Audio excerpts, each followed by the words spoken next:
In terms of the love that we know most and most talked about, and many books are written about it, and the largest discussed thing in this world is relationships. So let's just take one relationship that is causing more angst than anything else, is a man-woman love. Tell me about the nature of that, and why does it cause that much angst? And is there a potential spiritual dimension to the nature of a man-woman love? We've talked about feminine, masculine, male, female. Is there something we can find in a marriage that takes it beyond the stresses and strains of an everyday practical marriage? See, there is no such thing as man-dog love, man-woman love, man-mother love, man-son love, man-daughter love. There is no such thing. Love is just a certain sweetness of emotion. How you're arriving at it is the only question, isn't it? The method. Yeah. So the man-woman thing is a compulsive love affair. Nature is pushing you towards each other because nature is interested in only one thing, to perpetuating herself. If it somehow doesn't put a man-woman together, you and me wouldn't be here. So whether they love each other or not, that's not the question, they have to come together somehow, otherwise you and me wouldn't be born.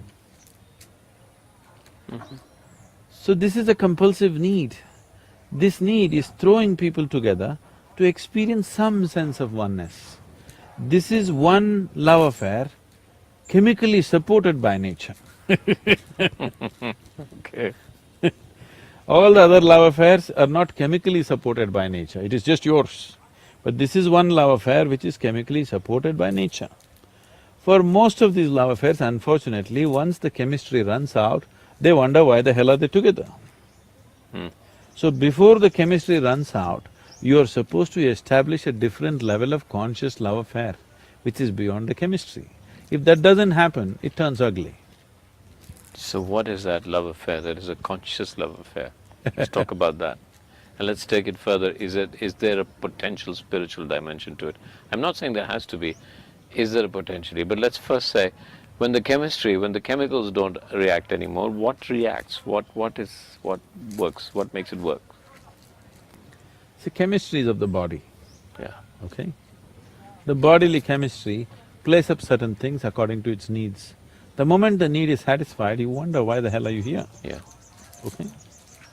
So that is a very different kind of thing. That is nature's trick. You are… like you are 10, 11 years of age, the world was everything fine with it. Suddenly, your intelligence got hijacked by your hormones, suddenly the whole world looks different, all of a sudden. So all that's happened is, your intelligence got hijacked by the hormones. The chemistry has hijacked you. Very few individuals have the necessary awareness to look beyond that at life.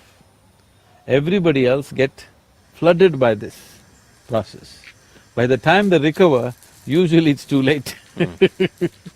Not necessarily. So is it something wrong or right? There's nothing wrong or right, it's just limited, that's all. Is being limited a crime? No. But the nature of the human being is such, he suffers limitations. He doesn't like it.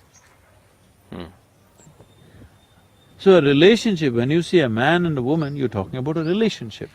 Because there are other aspects to it. There may be a social angle to it, there may be a physical angle to it, there may be a psychological angle to it, there may be an economic angle to it. The variety of other things to fulfill in a relationship. We form relationships with variety of people in our lives. You have business relationships, you have personal relationships, you have professional relationships. So, relationships we form basically to fulfill different types of needs or to fulfill somebody else's needs, whichever way it is. That is a relationship. But what you refer to as love is just the sweetness of your emotion. You can use another person to stimulate that within you, or you can be on self-start mechanism. So, but it's possible for two people together, if they've been together beyond the chemistry, or the chemical or the hormones, to be starters for each other and continue that relationship. I mean, do you see value in that? Do you see value in people staying together for so long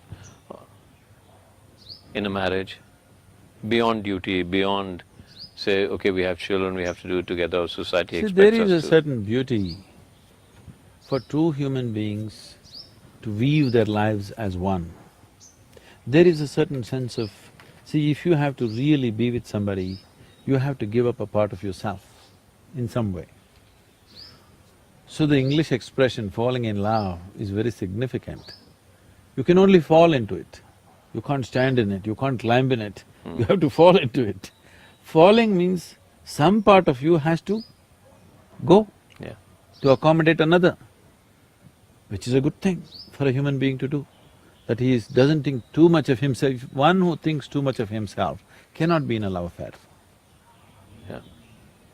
Somewhere you have to surrender a part of yourself to be in a love affair. In that sense, it's a very beautiful thing.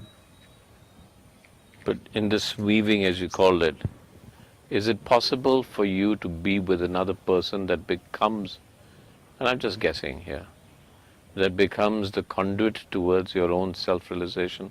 Is that a possibility? Could that be a basis of relationship? It is definitely a possibility, but it's a risky possibility. Okay, I understand that, right.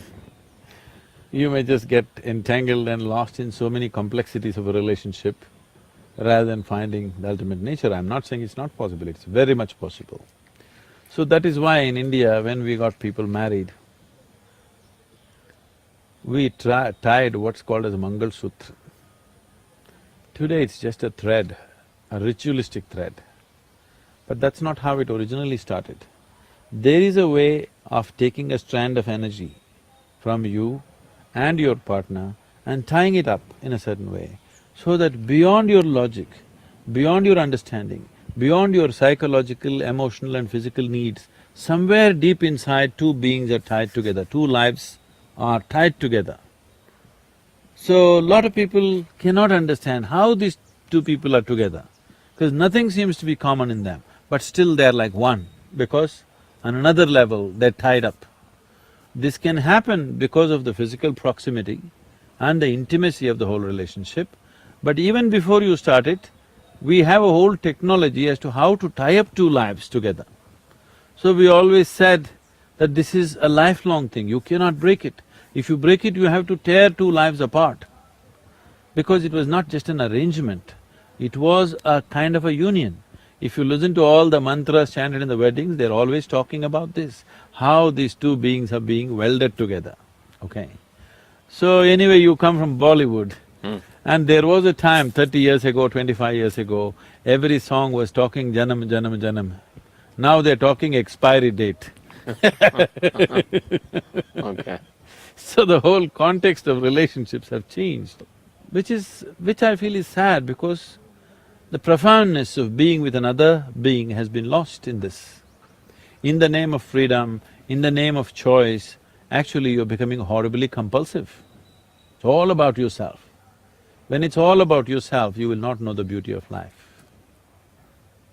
So these marriages which were done in a certain way was never about you, it was always about the other person. Both the people, if they think like this, it's about the other person, it's a beautiful place to be. If only one person thinks like that, it becomes exploitation. If both the persons don't think like that, it's just a compulsive relationship. Me trying to extract something from you, you trying to extract something from me, it's a conflict situation all the time.